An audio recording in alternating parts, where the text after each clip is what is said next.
જાફરાબાદના ખોડિયારનગર ખોડીવાડા વિસ્તારમાં મોડી રાત્રે કડાકા ભડાકા સાથે બે મકાન ઉપર વીજળી પડતા ઇલેક્ટ્રિક ઉપકરણોમાં મોટું નુકસાન થયું.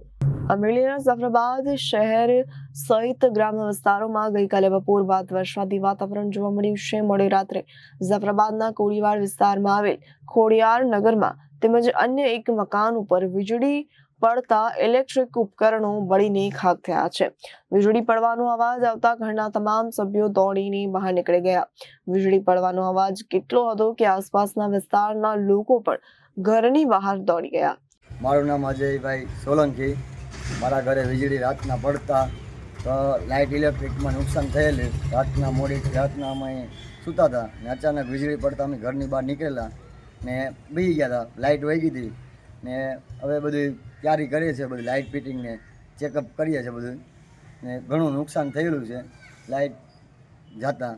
Reporter Babubhai Vader, Janadesh news, Jafrabad.